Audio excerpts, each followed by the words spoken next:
ಜಾಸ್ತಿ ಜನ ರಾಗಿನ ಯೂಸ್ ಮಾಡ್ತಾ ಇಲ್ಲ, ರಾಗಿನೇ ಅಕ್ಕಿಯಾಗಿ ಮಾಡಿದ್ವಿ ಮ್ಯಾಮ್. ಇದರಲ್ಲಿ ಏನು ವಿಶೇಷ ಅಂದರೆ ರಾಗಿ ಅಕ್ಕಿಯಲ್ಲಿ ಇದು ಅನ್ನ ಮಾಡ್ಕೊಂಡು ನಾವು ತಿನ್ಬೋದು. ರೈಸಲ್ಲಿ ಏನೇನು ಮಾಡ್ತೀವಿ ಎಲ್ಲ ಮಾಡ್ಬೋದು.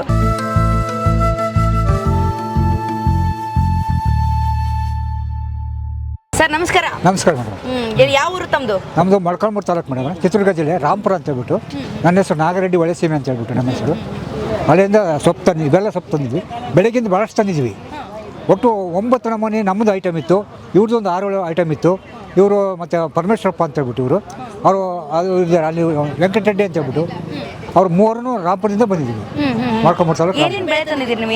ಈಗ ಪಾಲಕ್ ತಂದಿದ್ದೀವಿ, ಪುಂಡಿ ಸೊಪ್ಪು, ಅದು ಗೋಂಗೂರ, ಮತ್ತು ಗೆಣಸು ತಂದಿದ್ದೀವಿ, ಹುಣಸೆ ಹಣ್ಣು ತಂದಿದ್ದೀವಿ, ಮತ್ತು ಮೆಂತ್ಯ, ಕೊತ್ತಂಬರಿ, ಮತ್ತು ಟೊಮೊಟೊ ತಂದಿದ್ದೀವಿ, ಹೀರೆಕಾಯಿ, ನುಗ್ಗೆಕಾಯಿ ಇವೆಲ್ಲ ತಂದಿದ್ದೀವಿ. ಅಷ್ಟು ಆರ್ಗ್ಯಾನಿಕ್, ಹೌದು, ಫುಲ್ ಆರ್ಗ್ಯಾನಿಕ್. ಹೌದು. ನೀವು ಯಾವಾಗ ಬಂದಿರ್ತೀರಾ ಇಲ್ಲಿಗೆ? ಸಂತೆ ಯಾವಾಗಿರುತ್ತೆ?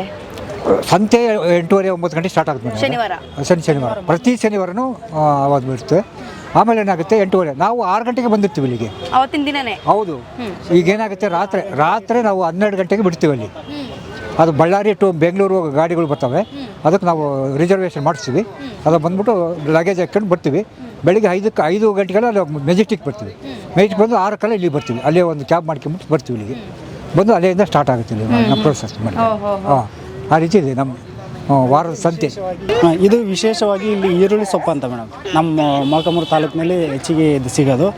ಇದರಲ್ಲಿ ಇಲ್ಲಿ ಪರಿಚಯ ಮಾಡಿದ್ದೀವಿ. ಇದು ಒಂದು ಪಾಲಕ್, ಒಂದು ಇದು ಯಾವುದು ಪುಂಡಿ ಪಲ್ಯ ಅಂತ, ಒಂಗೂರ ಅಂತ ಹೇಳ್ತಾರೆ, ಅದನ್ನೊಂದು ಇಲ್ಲಿ ಪರಿಚಯ ಮಾಡಿದ್ದೀವಿ ಹೊಸದಾಗಿ.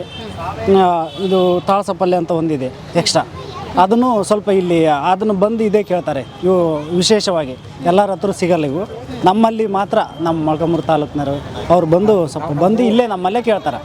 ನಮ್ಮಲ್ಲಿ ಈಗ ಚೌಳೆಕಾಯಿ ತಂದಿದ್ದೀವಿ, ಮತ್ತು ಹಾಗಲಕಾಯಿ ಇದ್ವು, ಎಲ್ಲ ಐಟಮನ್ನು ತಗೊಂಬರ್ತಾ ಇದ್ದೀವಿ. ಪರವಾಗಿಲ್ಲ, ಬಂದಾಗಿಂದ ನಾವು ಮೊದಲಿಗೂ ಇವಾಗೂ ಭಾಳ ಡಿಫ್ರೆನ್ಸ್ ಆಗಿದೆ.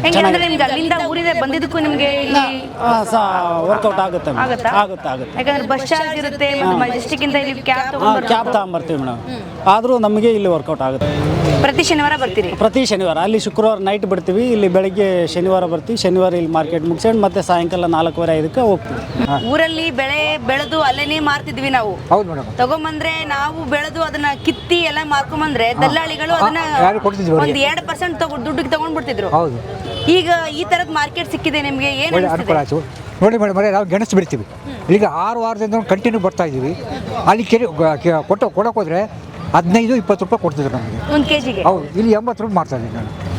ಹಾಗೆ ಈ ಪಾಲಕ್ ಸೊಪ್ಪು ಏನಿದೆ, ಪಾಲಕ್ ಸೊಪ್ಪಿದೆ, ಪುಂಡಿ ಸೊಪ್ಪಿದೆ, ಗೋಂಗೂರ, ಅವೇನಾಗುತ್ತೆ 5 ರೂಪಾಯಿ ಕಟ್ಟು ಕೇಳ್ತಾರೆ. ಒಂದು ಕಟ್ಟು 5 ರೂಪಾಯಿ, ಇಲ್ಲಿ 20 ರೂಪಾಯಿ ಮಾಡ್ತಾ ಇದ್ದೀವಿ ನಾವು. ಸಾವಯವ ಅಂದರೂ ಅವ್ರಿಗೆ ಇದಿಲ್ಲ.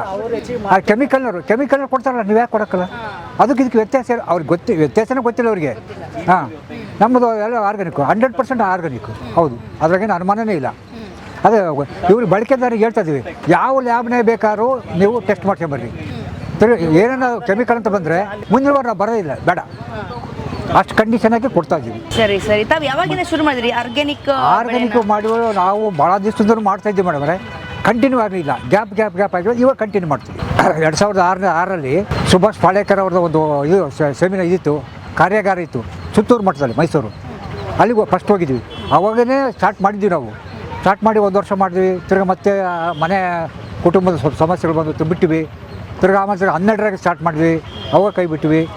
ಇವಾಗ ಸ್ಟಾರ್ಟ್ ಮಾಡಿದ್ವಿ. ಈಗ ಭಾಳ ಕಂಟಿನ್ಯೂ ಮಾಡ್ತಿದ್ವಿ. ಅಷ್ಟು ಚೆನ್ನಾಗಿ ಅನುಕೂಲ ಆಗಿದೆ. ಈ ಮಾರ್ಕೆಟ್ ಸಿಕ್ಕಿದ್ದಿಲ್ಲ ನಮಗೆ, ಅವಾಗಿಂದ ಮಾರ್ಕೆಟ್ ಸಿಕ್ತು.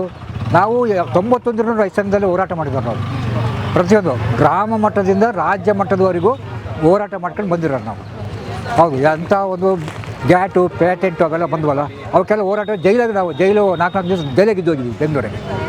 ಆ ರೀತಿ ಇದು ಸ್ಟಾಲ್ ಎಲ್ಲ ಇದನ್ನು ಜಾಗ ಕೊಡ್ತಾರೆ ನಿಮಗೆ, ಇದನ್ನು ಕೊಡ್ತಾರೆ? ಹೌದು, ಅವ್ರು ಕೊಟ್ಟರು ನಮಗೆ. ಅದು ಕೆಲವರು ಪೇಮೆಂಟ್ ಮಾಡಿದಾರಂತೆ, ನಾವು ಪೇಮೆಂಟ್ ಮಾಡಬೇಕು, ಮಾಡಿಲ್ಲ. ಇದಕ್ಕೆ ಏನೈತೆ ಹೊಸಾಗಿರೋದ್ರಿಂದ ನಮ್ಮದು ಪಿಕಪ್ ಆಗಿಲ್ಲ ಅಂತೇಳಿ ಮಾಡಿದ್ದಾರೆ. ಟೇಬಲ್ ಕೊಡ್ತಾರೆ, ಕ್ಲಾತ್ ಕೊಡ್ತಾರೆ, ಚೇರ್ಗಳು ಕೊಡ್ತಾರೆ, ಜಾಗ ಕೊಟ್ಟಿದ್ದಾರೆ, ಮತ್ತು ಇದು ಕೆನಾಪಿ ಕೊಟ್ಟಿದ್ದಾರೆ. ಈಗ ನಿಮಗೆ ವಾರಕ್ಕೆ ಒಂದಿನ ಆದರೆ ಸಾಕು ಸದ್ಯಕ್ಕೆ ವ್ಯಾಪಾರ ಮಾಡೋಕ್ಕೆ? ಇನ್ನೂ 1 ದಿವಸ 2 ದಿವಸ ಬೇಕಾಗುತ್ತೆ ಮೇಡಮ್. ಸಾಲದು. ಕೆಲವು ಇಲ್ಲಿ ನಾವು ಜಾಸ್ತಿ ತರೋಕ್ಕಾಗೋದಿಲ್ಲ, ಲಿಮಿಟು. ಇಲ್ಲಿ ಒಂದು ಲಿಮಿಟ್ ಹೋಗುತ್ತೆ. ಅಲ್ಲಿ ಸ್ವಲ್ಪ ಜಾಸ್ತಿ ಬೆಳೆದಿದ್ವಿ, ಕೆಲವು ಕಿತ್ತಾಕಿದ್ವಿ. ಅಲ್ಲಿ ಮಾರ್ಕೆಟ್ ಇಲ್ಲ, ಅದ್ರ ಬಗ್ಗೆ ಗೊಬ್ಬರ ಆಗಲಿ ಅಂತ ಹಾಕಿದ್ವಿ. ಬೇರೆ ತೆಂಗಿನ ತೋಟ ಇದೆ, ಒಂದು 3 ಎಕರೆ ನಮ್ಮದು, ತೆಂಗು ಅಡಿಕೆ ಇದು ಇದೆ, ಅದಕ್ಕೆ ಹಾಕಿದ್ವಿ, ಗೊಬ್ಬರ ಆಗಲಿಲ್ಲ ಅಂತೇಳಿ. ಹಾಂ, ಅದೇನು ನಷ್ಟ ಆಗಿಲ್ಲ ನಮಗೆ, ಗೊಬ್ಬರ ಆಗೈತೆ ಹೇಳಿ. ಹಾಗೆ ಸಾವಯವ ಏನಾದರೂ ಒಂದು ಆರ್ಗ್ಯಾನಿಕ್ ಹಾಕ್ಬೇಕಲ್ಲ, ಒಂದು ಏನೋ ಮುಚ್ಚಿಗೆ ಅದಕ್ಕೆ ಇದು ಮಾಡಿದ್ವಿ, ಆಯ್ತು ಚೆನ್ನಾಗಿ. ಈಗ ವಾರಕ್ಕೆ ಒಂದು ದಿನ ಇದ್ದದ್ದು ಇನ್ನೂ ಒಂದು 2-3 ದಿನ ಆದರೆ ನಿಮ್ಗೆ ಇನ್ನೂ ಅನುಕೂಲ ಆಗುತ್ತೆ. ನೀವು ಬಸ್ಸಲ್ಲಿ ಬಂದು ಅಲ್ಲಿಂದ ಮತ್ತೆ ಇಲ್ಲಿ ಕ್ಯಾಬಲ್ಲಿ ಬರ್ತೀರಲ್ವಾ, ಹೌದು. ನೀವೇ ಒಂದು 4-5 ಜನ ರೈತರು ನಿಮ್ಮ ಊರವ್ರು ಸೇರ್ಕೊಂಡು ಒಂದು ಯಾವ್ದಾದ್ರು ಟ್ಯಾಕ್ಸ್ ತರದ್ದು ತಗೊಂಡು ಬಂದ್ರೆ ಐತೆ ತಲೆಯಾಗ ಇದೆ, ಮಾಡ್ತೀವಿ ಮುಂದೆ. ಅವಕಾಶ ಬೇಗ ಆಗಲಿ ನಿಮಗೆ, ನಿಮ್ಮ ಸ್ವಂತ ಗಾಡೀಲಿ ಬಂದು ವ್ಯವಹಾರ ಮಾಡಿ. Thank you sir. Thank you madam.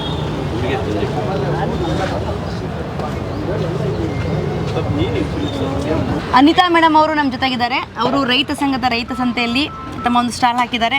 ಏನು ಪ್ರಾಡಕ್ಟ್ ಇದೆ ಮೇಡಮ್, ಏನು ವಿಶೇಷ ನಿಮ್ಮ ಪ್ರಾಡಕ್ಟ್ದು? ಮೇಡಮ್ ನಮ್ಮದು ಬ್ಯಾಂಗ್ಳೂರು ಮ್ಯಾಮ್, ಕನಕಪುರ ನಮ್ಮ ಹಸ್ಬೆಂಡ್ ಅವರು. ನಾವು ಬ್ಯಾಂಗ್ಳೂರು ಸುಮಾರು ವರ್ಷದಿಂದ ಇಲ್ಲೇ. ತಮ್ಮ ಹೆಸರು ಸರ್? ಕೇಶವಮೂರ್ತಿ ಮೇಡಮ್. ನಾನು Magadi ತಾಲೂಕಿನವರು, Savandurga organic farmers producer ಕಂಪನಿಯಿಂದ. ಇದು ಬಂದು ನಾವು ರೈತರಿಗೆ ಆರ್ಗ್ಯಾನಿಕಲಿ ಗ್ರೋಯಿಂಗ್ ಅಂದರೆ ಸಾವಯವ ಕೃಷಿ ಮಾಡೋದು ಹೇಗೆ ನಾನು ಕಲ್ತಿದ್ದೀನಿ. ನಾನು KVK ಮತ್ತು ಬೇರೆ ಬೇರೆ ಕಡೆ ನಾನು ಕಲ್ತಿರೋದನ್ನ ನನ್ನ ಪ್ರಾಕ್ಟೀಸ್ ಲಾಸ್ಟ್ ಕಳೆದ 10 ವರ್ಷಗಳಿಂದ ನಾನು ಸಾವಯವ ಕೃಷಿ ಮಾಡ್ತಾಯಿದ್ದೀನಿ. ಸೊ ಅರಣ್ಯ ಆಧಾರಿತ ಸಾವಯವ ಸಮಗ್ರ ಕೃಷಿ ಈ ಬೇಸಲ್ಲಿ ನಾನು ಕೆಲಸ ಮಾಡ್ತಾಯಿದ್ದೀನಿ. ನಾನು ಕಲ್ತಿರೋದು ನನ್ನ ರೈತರ ಜೊತೆ ಪ್ರಾಕ್ಟೀಸ್ ಮಾಡ್ತಾ. ಸೊ ನನ್ನಲ್ಲಿ ಇವಾಗ 110 ಜನ ಸಾವಯವ ಕೃಷಿಕರಿದ್ದಾರೆ. ಆ ಸಾವಯವ ಕೃಷಿಕರು ಏನು ಬೆಳೆ ಬೆಳೀತಾ ಇದ್ದಾರೆ, ನಮ್ಮದು ಒಂದೇ ಇಂಟೆನ್ಷನ್ನು ಮಣ್ಣಿನ ಫಲವತ್ತತೆ ಮತ್ತು ವಿಷಮುಕ್ತ ಆಹಾರ ಸಮಾಜಕ್ಕೆ, ಈ ನಿಟ್ಟಿನಲ್ಲಿ ನಾವು ಕೆಲಸ ಮಾಡ್ತಾಯಿದ್ದೀವಿ. ಸೊ ನಮ್ಮಲ್ಲೇನು 110 ಜನ ಆರ್ಗ್ಯಾನಿಕ್ ಫಾರ್ಮರ್ಸ್ ಬೆಳೆದಿದ್ದಾರೋ ಆ ಬೆಳೆಗಳನ್ನ ತೊಗೊಂಬಂದು ಇಲ್ಲಿ ಸಂತೆನಲ್ಲಿ ಮಾರಾಟ ಮಾಡ್ತಾಯಿದ್ದೀವಿ. B2Bನಲ್ಲಿ ಇದು ಆರ್.ಆರ್. ಸಂತೆ ನಮಗೆ ತುಂಬ ಹೆಲ್ಪ್ ಆಗಿದೆ. ಸೊ ರೈತರು ಪ್ರೊಡ್ಯೂಸ್ನ ನಾವು ಎಲ್ಲಿ ಹೊರಗಡೆ ಕೊಡೋದು ಏನು ಅಂತ, ಸೊ ಅದು ಆ ನಿಟ್ಟಿನಲ್ಲಿ ನಾವು ಕೆಲಸ ಮಾಡ್ತಾ ಇವಾಗ ನಾವು ಬೆಳೆದಿರೋ ಬೆಳೆಗಳನ್ನ ಇಲ್ಲಿ ಮಾರಾಟನೂ ಮಾಡ್ತಾಯಿದ್ದೀವಿ. ಜೊತೆಗೆ ಸಮಾಜಕ್ಕೆ ವಿಷಮುಕ್ತ ಆಹಾರ ಕೊಡಬೇಕು ಅನ್ನೋ ನಿಟ್ಟಿನಲ್ಲಿ ಮಾಡ್ತಾ ಇರೋದು. ಮತ್ತು ಇದಲ್ಲದೆ ಬೇರೆ ಬೇರೆ ಸ್ಕೂಲ್ಗಳಲ್ಲೂ ಕೊಡ್ತಾಯಿದ್ದೀವಿ. ಬಟ್ ಈ ಸಂತೆ ನಮಗೆ ತುಂಬ ಹೆಲ್ಪ್ಫುಲ್ ಆಗಿದೆ. ಕಳೆದ 40 ವಾರಗಳಿಂದ ಇದು ನಾನು ಇಲ್ಲಿ ಪ್ರತಿದಿನ ನಾವು ಅಟೆಂಡ್ ಆಗ್ತಾ ಇದ್ದೀವಿ. ಸೊ ಇದನ್ನು ಉಪಯೋಗಿಸಿ ಗ್ರಾಹಕರು ಒಬ್ಬರು ಬರ್ತಾ ಇದ್ರು, ಜೊತೆಯಲ್ಲಿ ಇನ್ನೂ 2-3 ಜನ ಜೊತೆಲಿ ಕರ್ಕೊಂಬರ್ತಾ ಇದ್ದಾರೆ. ಸೊ ಇದು ನಮಗೆ ಖುಷಿ ತರ್ತಾ ಇದೆ. ಸೊ ನಾವು ಬೆಳೆದ ಬೆಳೆಗಳಿಗೆ ಬೆಲೆ ಸಿಗ್ತಾ ಇದೆ ಅನ್ನೋದು ನಮ್ಮ. ಈಗ ಇಲ್ಲಿ ಎಷ್ಟು ಕೆಜಿಗೆ ರೇಟ್ ಇರುತ್ತೆ ಸರ್? ಬೇರೆ ಕಡೆ ಒಂದು ರೇಟ್, ಒಂದು ಮಾರ್ಕೆಟಲ್ಲಿ ಅದು ಆರ್ಗ್ಯಾನಿಕ್ ಅಂತ ಹೇಳದೇ ಇರುವಂಥ ಪ್ರಾಡಕ್ಟ್ಸ್ಗಳು ಬೆಲೆ ಬೇರೆ ಇರುತ್ತೆ. ಇಲ್ಲಿ ಹೇಗಿರುತ್ತೆ ಬೆಲೆಗಳು? ನಾವು ಇದನ್ನು 77 ರೂಪಾಯಿ kg ಅಂತ ನಿಗದಿ ಮಾಡಿದ್ದೀವಿ. ಈಗ ಸೊಪ್ಪೆಲ್ಲ ನೀವು ತೊಗೊಂಡ್ರೆ 30 ರೂಪಾಯಿ ಕಟ್ಟು ಅಂದರೆ ಅದು 120 ರೂಪಾಯಿ kg ಬೀಳುತ್ತೆ. ಸೊಪ್ಪುಗಳು ನಮ್ಮಲ್ಲಿ ಹಣ್ಣುಗಳಿದೆ, ಸಪೋಟ ಇದೆ, ರಾಮಫಲ ಇದೆ, ಲಕ್ಷ್ಮಣ ಫಲ ಇದೆ, ಹಾಗೆ ಬೇರೆ ಬೇರೆ ಹಣ್ಣುಗಳಿದೆ. ಆ ಎಲ್ಲ ಹಣ್ಣುಗಳು, ತರಕಾರಿಗಳು, ತೆಂಗಿನಕಾಯಿ ಎಲ್ಲ ಟೋಟಲ್ ಸೊಪ್ಪುಗಳು ಎಲ್ಲ ಸೇರಿ 77 ರೂಪಾಯಿ kg ಕೊಡ್ತಾ ಇದ್ದೀವಿ ನಾವು. ಸೊಪ್ಪನ್ನು kg ಲೆಕ್ಕದಲ್ಲಿ? ಅದು ಕೂಡ 77 ಅಂದರೆ 120 ರೂಪಾಯಿ ಇರೋದನ್ನ 77ಗೆ ಕೊಡ್ತಾ ಇದ್ದೀವಿ. ಈ ಒಂದು ಸೌತೆಕಾಯಿ ಎಲ್ಲ 50 ರೂಪಾಯಿ ಪ್ಲಸ್ ಬರುತ್ತೆ. ಸೊ ಅದಕ್ಕೆ ಅದರಲ್ಲಿ ಸ್ವಲ್ಪ ಬ್ಯಾಲೆನ್ಸ್ ಆಗಿ ಇದು 2 ಮ್ಯಾಚ್ ಆಗ್ತಾ ಇದೆ. ಸೊ 77 ರೂಪಾಯಿ kg ಅಂತ ನಿಗದಿ ಮಾಡಿ ನಾವು ಮಾಡ್ತಾ ಇದ್ದೀವಿ. ಆಲ್ಮೋಸ್ಟ್ ಏನು ಗ್ರಾಹಕರು ಕೊಂಡ್ಕೊಂಡಿದ್ದಾರೆ ಮನೆಗೆ ಎಲ್ಲ ತರಕಾರಿಗಳು ಅಂತ, ಅದನ್ನು ಮತ್ತೆ ತೂಕ ಮಾಡಿ ಇಂಡಿವಿಜುವಲ್ ತೂಕ ಮಾಡಿದ್ರೆ 5 ರೂಪಾಯಿಂದ 8 ರೂಪಾಯಿ ಡಿಫ್ರೆನ್ಸ್ ಬರ್ತಾ ಇದೆ. ಓಕೆ. ಸೊ ಅದು ಅವ್ರಿಗೆ ಖುಷಿ ತರ್ತಾ ಇದೆ. ಅಂದರೆ ಈ ಕ್ರೌಡ್ ಈಗ 4 ಕೌಂಟ್ರ್ ಮಾಡಿ ನಾವು ಕಂಟ್ರೋಲ್ ಮಾಡೋಕ್ಕಾಗ್ತಿರ್ಲಿಲ್ಲ. ಸೊ ಇದು ಅರ್ಧ ಗಂಟೆ 1 ಅವರಲ್ಲಿ ನಮ್ಮ ಎಲ್ಲ ತರಕಾರಿಗಳು ನೋಡಿ ಇವಾಗ ಬೆಳಗ್ಗೆ ತಂದಿರೋದು ಅಷ್ಟು ಕ್ರೇಟ್ಸ್ ಖಾಲಿ ಇದೆ. ಸೊ 1.5 ಟನ್ನಷ್ಟು ತರಕಾರಿ ಎಲ್ಲ ಖಾಲಿ ಆಗ್ತಾ ಇದೆ. ಓಕೆ. ಏನೇನು ವೆರೈಟಿ ತರಕಾರಿಗಳು? ಅರೌಂಡ್ 42 ವೆರೈಟೀಸ್ ಇದೆ ಮೇಡಮ್ ನಮ್ಮ. ಆ ರೈತರು ಬೆಳೆದದ್ದೆಲ್ಲವೂ ಇದೆ ಇಲ್ಲಿ? ಹೌದು. ಅದು ಬಿಟ್ಟರೆ ನಾವು ಬೇರೆ ಯಾವುದನ್ನೇ ಕೊಂಡ್ಕೊಳ್ಳಲ್ಲ. ನಾವೇ ಗುಡ್ ಪ್ರಾಕ್ಟೀಸಸ್ಸು. ನಾವು B2B ನಾವು ಡೈಲಿ 4 to 5 ಟನ್ಸ್ ಹೊರಗಡೆ ಕೊಡ್ತಾ ಇದ್ದೀವಿ ಬೇರೆ ಬೇರೆ ಇವ್ರಿಗೆ. ಅವ್ರಿಗೆ ಕೊಡ್ತಾ ಇರೋದ್ರಲ್ಲಿ ಇದು ಒಂದು ದಿನ ಸಂತೆ ಅಂತ ಅಂದ್ಬಿಟ್ಟು ನಾವು ಸಂತೆ ಜೊತೆ ಸೇರ್ಕೊಂಡು ರೈತರ ಗುಂಪಲ್ಲಿ ನಾವು ಮಾಡ್ತಾ ಇರೋದು ನಮಗೆ ತುಂಬ ಖುಷಿ ಕೊಡ್ತಾ ಇದೆ. ಓಕೆ, ಧನ್ಯವಾದ ಸರ್. Thank you.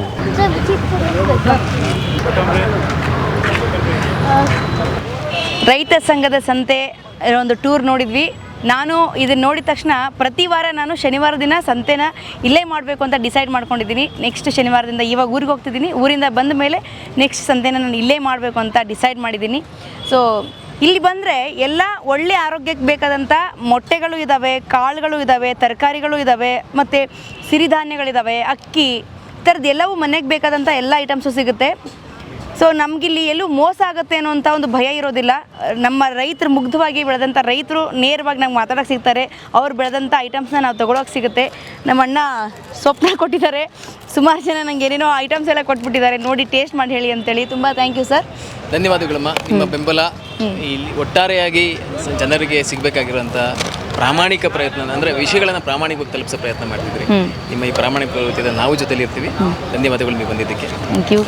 ರೈತ ಸಂಘದ ಸಂತೆಗೆ ಒಳ್ಳೆಯದಾಗಲಿ. ಈ ಥರದ ಒಂದು ಸಂತೆಗಳಿಗೆ ಎಲ್ಲರೂ ನೇರವಾಗಿ ಬಂದು ಸಪೋರ್ಟ್ ಮಾಡಬೇಕು ರೈತರಿಗೆ ಅಂತ ಹೇಳ್ತಾ, ರೈತ ಸಂಘ ಸಂತೆಗೆ ಒಳ್ಳೆಯದಾಗಲಿ. ನಂಜುಂಡಸ್ವಾಮಿಯವರ ಕನಸು ಇನ್ನೂ ಈಡೇರೋ ನಿಟ್ಟಿನಲ್ಲಿ ಸಾಗಲಿ ಅಂತ ಹೇಳ್ತಾ ಧನ್ಯವಾದ.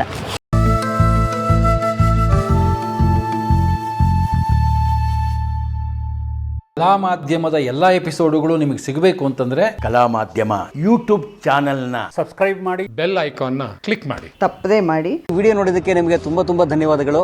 ಪುಸ್ತಕಗಳನ್ನು ಓದು ಮನಸ್ಸನ್ನು ಅರಳಿಸುತ್ತೆ, ಬುದ್ಧಿಯನ್ನು ಚುರುಕು ಮಾಡುತ್ತೆ, ಕಾಣದ ಹೊಸ ಲೋಕವನ್ನು ಪರಿಚಯಿಸುತ್ತೆ. ಹಾಗಾಗಿ ಓದುವ ಸಂಸ್ಕೃತಿ ಹೆಚ್ಚಾಗ್ಲಿ. ಧನ್ಯವಾದ.